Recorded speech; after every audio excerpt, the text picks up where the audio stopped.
तर मित्रांनो, आजचा व्हिडिओ सेव्ह करा, शेअर करा तुमच्या मित्रांना जे खरंच आयटी मध्ये ऍक्टिव्हली जॉब सर्च करत आहेत। तुम्ही कितीही हुशार असाल, तुम्ही कितीही स्किल्ड असाल, तरी तुमचा रिझ्यूमे व्यवस्थित नसेल तर तुमच्यासाठी इंटरव्ह्यूचे दरवाजे बंद आहेत। कारण रिझ्यूम बनवताना तुम्ही खूप छोट्या छोट्या चुका करत असता की ज्या पुढे जाऊन खूप महत्त्वाच्या ठरतात। तर तेच आता आपण पाहणार आहे। तुम्ही तुमच्या रिझ्यूमवर लिहिलंय का फ्रेशर लुकिंग फॉर अपॉर्च्युनिटी लिहिलं असेल तर ते पहिलं काढून टाका, कारण तुम्ही काय शोधताय याच्याशी कंपनीला काही एक घेणं देणं नाहीये। तर कंपनीला जे स्किल्स पाहिजेत ते तुमच्याकडे असतील तर कंपनी तुम्हाला हायर करेल। दुसरी महत्त्वाची गोष्ट म्हणजे तुम्ही खूप पर्सनल डिटेल्स टाकतात, जसं की ऍड्रेस, ब्लड ग्रुप, जेंडर, या गोष्टी टाकण्याची काही आवश्यकता नाही।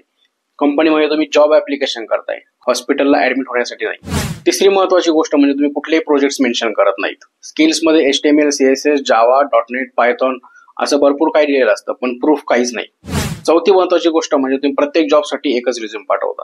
जॉब डिस्क्रिप्शन पाहून त्यामध्ये जे स्किल्स आहेत तेच तुम्ही तुमच्या रिझ्यूममध्ये टाका आणि तेच हायलाइट करा। पाचवी महत्त्वाची गोष्ट म्हणजे ATS सिस्टम मध्ये रिझ्यूम शॉर्टलिस्ट होतो।